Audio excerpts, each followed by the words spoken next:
Hello friends, मैं हूं आपके सामने गौरव मिगलानी। इस वीडियो में हम प्लानिंग की कंप्लीट यूनिट को एक बार रिवाइज करने वाले हैं। तो ये सारे टॉपिक हम एक एक करके देखेंगे। सबसे पहले हम देखते हैं कि प्लानिंग से है क्या। मैनेजमेंट में हमने देखा है कि मैनेजमेंट की कंप्लीट प्रोसेस होती है। ये बातें आपको पहले से कुछ पता भी होंगी। सबसे पहले हम प्लानिंग करते हैं, then organising, then staffing, then directing, controlling. ये मैनेजमेंट की कंप्लीट प्रोसेस है।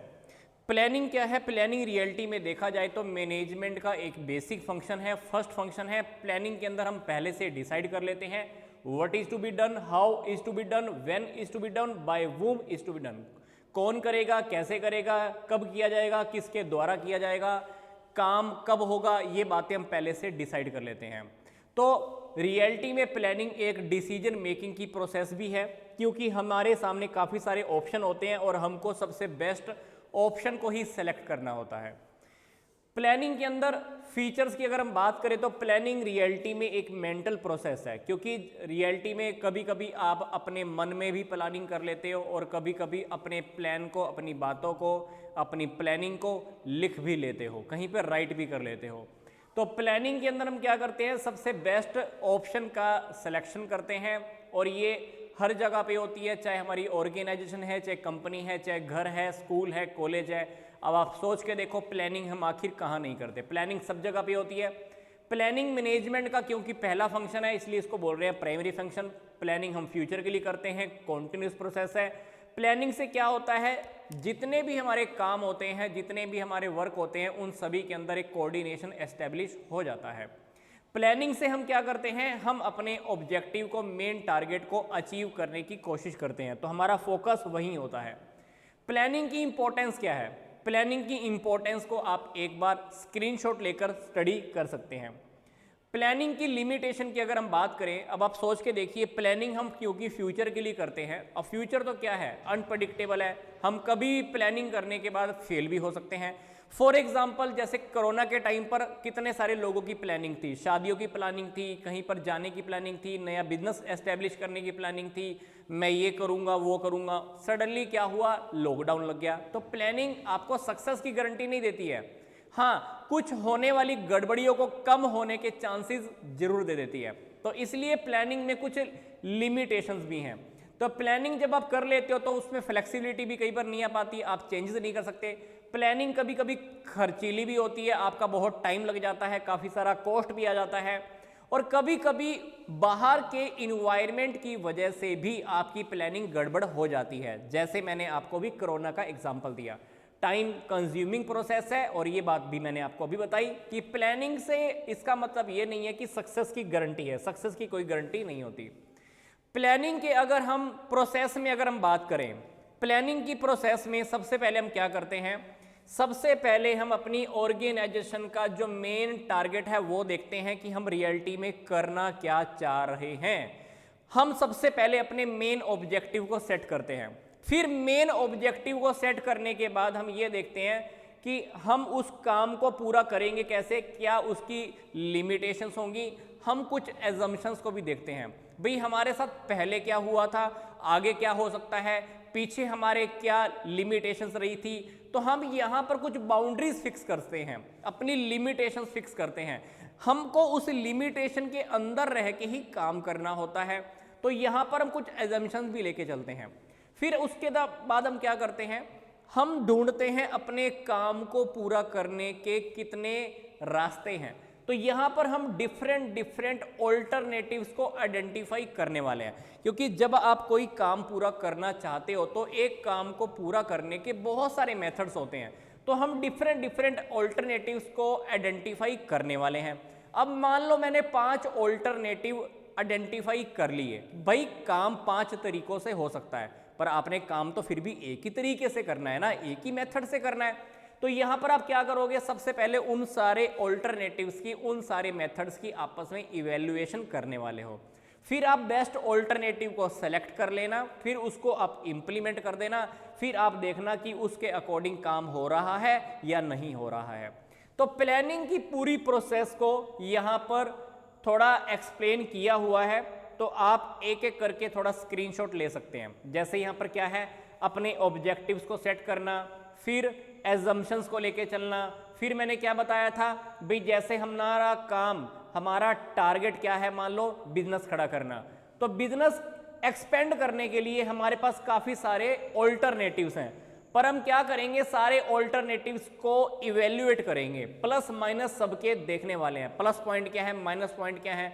इवेल्युएशन होने के बाद हम क्या करेंगे, बेस्ट वाले मेथड को, बेस्ट वाले ऑल्टरनेटिव को सेलेक्ट कर लेंगे। सेलेक्ट करने के बाद क्या, हम जिस मेथड को हमने सेलेक्ट किया है उसको हम कर देंगे अभी इम्प्लीमेंट। इम्प्लीमेंट करने के बाद क्या करेंगे, हम ये उन चीज़ों का रेगुलर फॉलोअप लेने वाले हैं, हम रेगुलर चेकिंग करेंगे काम हो रहा है कि नहीं हो रहा है, कुछ नेसेसरी चेंजेस हैं तो चेंजेस भी करने हैं तो चेंजेस भी कर देंगे। तो ये प्लानिंग की हमारी क्या थी, कंप्लीट प्रोसेस थी। प्लानिंग की प्रोसेस के बाद हमको एक सिंपल सा टॉपिक स्टडी करने को मिलता है, टाइप्स ऑफ प्लान्स का टॉपिक। ये रियलिटी टाइप्स ऑफ प्लान के अंदर हमारे पास 8 टाइप्स के प्लान हैं, और रियलिटी में ये 8 के 8 टॉपिक इन तीनों टॉपिक्स के अंडर में ही कैटेगराइज किए गए हैं। जैसे ये कुछ प्लान ऐसे होते हैं जो ना तो स्टैंडिंग की कैटेगरी में आते हैं और ना सिंगल यूज की कैटेगरी में आते हैं।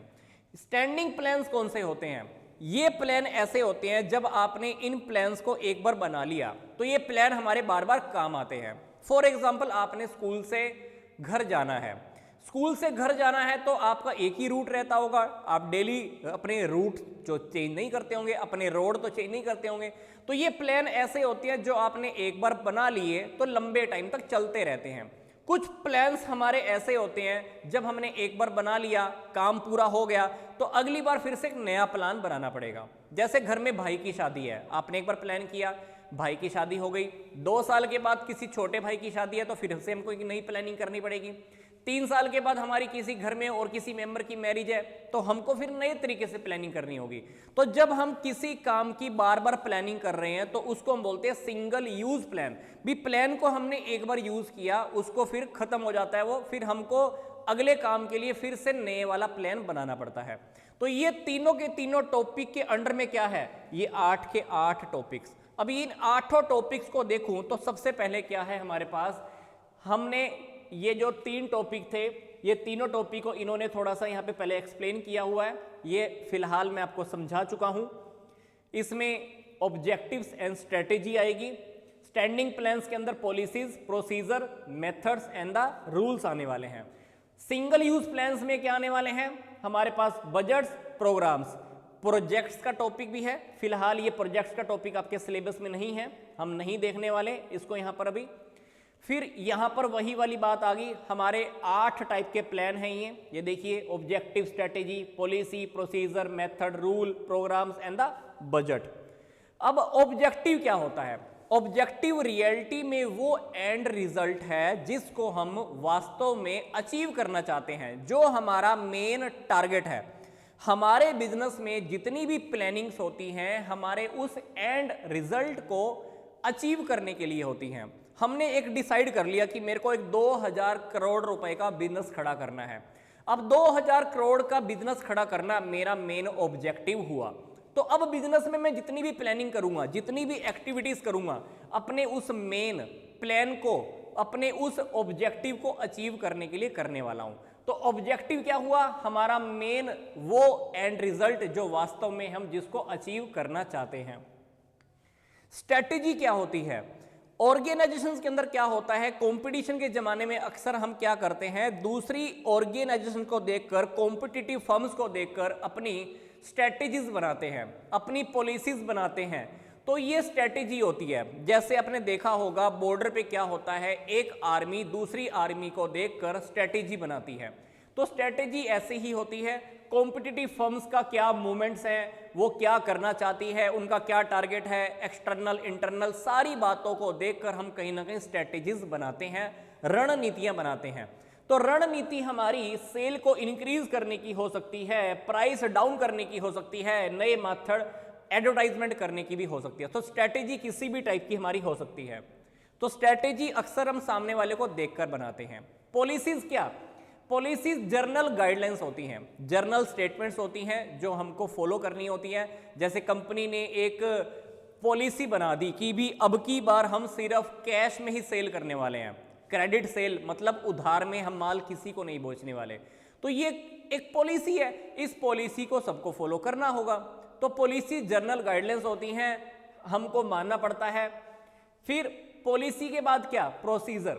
प्रोसीजर क्या, प्रोसीजर आपने देखा है, प्रोसीजर मतलब एक जिसके अंदर काफी सारे स्टेप्स हैं। तो कुछ स्टेप्स को मिलाकर क्या बना हुआ है, प्रोसीजर बना हुआ है। जैसे मान लीजिए आपको गन्ने से चीनी बनानी है, तो गन्ने से चीनी बनाने ऐसे थोड़ी ना बन जाएगी सीधी, तो पूरा का पूरा प्रोसेस है। तो पूरा के पूरे प्रोसेस के अंदर काफी सारे स्टेप्स हैं, तो सारे स्टेप्स को मिलाकर क्या बना गया है, प्रोसीजर बना हुआ है। प्रोसीजर के बाद क्या, मेथड। अब मेथड क्या है, अब मैंने आपको भी एक एग्जांपल दिया कि गन्ने से चीनी बनानी है, तो हमको मेथड 1 लगाना पड़ेगा, फिर मेथड 2, फिर मेथड 3, फिर मेथड 4, क्योंकि मेथड 1 के अंदर भी अपनी एक टेक्निक है, मेथड 2 में टेक्निक है, मेथड 3 में टेक्निक है, मेथड 4 में टेक्निक है। मतलब पीछे हमें जो बताया प्रोसीजर, प्रोसीजर में मान लो 5 स्टेप हैं, उन 5 स्टेपों को कैसे पार करेंगे, पहले स्टेप के ऊपर भी मेथड उसका अलग है, दूसरे स्टेप का मेथड अलग है, तीसरे स्टेप के भी ऊपर मेथड लगेगा, चौथे स्टेप पे भी मेथड लगेगा। तो ये मेथड रियलिटी में क्या है, मेथड रियलिटी में जो प्रोसीजर में हमने स्टेप्स देखे, उन स्टेप्स के ऊपर काम कैसे करना है वो रियलिटी में कौन बताता है, मेथड बताता है। तो मेथड हर काम को करने का अलग अलग हो सकता है। जैसे एम्प्लॉइज को ट्रेनिंग देनी है, मेथड अलग, मैनेजमेंट को ट्रेनिंग देनी है तो मेथड अलग। तो इसी तरह से काफी सारी चीजें होती हैं जहां पर हमको अलग अलग मेथड बताने पड़ते हैं, समझाने पड़ते हैं। मेथड के बाद क्या, रूल। रूल भी रियलिटी में प्लान्स का एक हिस्सा है। रूल्स क्या होते हैं, जो हमको स्ट्रिक्टली फॉलो करने होते हैं। हमारी मजबूरी है कि रूल्स को हमें फॉलो करना ही पड़ता है, मानना ही पड़ता है। अगर हम रूल्स को फॉलो नहीं करते हैं तो हमारे ऊपर पेनल्टी लग जाती है। और रूल्स वो होते हैं जो हर किसी के ऊपर इंप्लीमेंट होते हैं, चाहे वो मैनेजर है, चाहे वो वर्कर है, चाहे सुपरवाइजर है, या कोई डिपार्टमेंट का हेड है, बोले तो मैनेजर है। रूल सभी के ऊपर अप्लाई होते हैं। हम इसको किसी भी केस में और किसी भी वैल्यू पे डिनाई नहीं कर सकते, हर किसी को फॉलो करना होता है। आगे बात आती है प्रोग्राम्स क्या होते हैं। प्रोग्राम्स रियलिटी में डिटेल्ड स्टेटमेंट होती है किसी भी प्रोजेक्ट की, जिसमें objectives, policies, procedure, rules, task, human and physical resources required क्या होगा, बजट को कैसे इंप्लीमेंट करेंगे, ये सारी बातें लिखी होती हैं। तो प्रोग्राम्स रियलिटी में क्या है, एक डिटेल्ड में स्टेटमेंट है एक प्रोजेक्ट को लेकर, जिसमें काफी सारी बातें लिखी होती हैं। बजट क्या होता है, बजट रियलिटी में आप बनाते हो फ्यूचर के लिए, और ये बजट कैसे बनता है, न्यूमेरिकल फॉर्म में बनता है। बजट में हम क्या करते हैं, कितना हमारे पास अमाउंट आने वाला है, कितने जाने वाला है, आया नहीं है अभी तक और गया भी नहीं है पैसा अभी तक, बट हम पहले से एक एस्टिमेशन लगा के चलते हैं। तो बजट क्या है, रियलिटी में एक स्टेटमेंट है एक्सपेक्टेड रिजल्ट की, जिसको हम न्यूमेरिकल फॉर्म में रिप्रेजेंट करते हैं। और ये जो डेटा होता है ये हमारे फ्यूचर के फैक्ट्स और फिगर्स के बारे में होता है। तो ये हमारे हुए 8 टाइप्स के प्लान्स। तो प्लान्स के अंदर हमने सिंपल से 8 टॉपिक डिस्कस कर लिए। तो ये हमारी प्लानिंग की कंप्लीट यूनिट थी। प्लानिंग की कंप्लीट यूनिट के अंदर हमने ये सारे टॉपिक डिस्कस कर लिए हैं। फिलहाल एक वीडियो और भी है डिटेल्स में, अगर आप देखना चाहते हैं तो वो भी देख सकते हैं। तो मिलूंगा मैं आपको जल्दी से नेक्स्ट वीडियो में।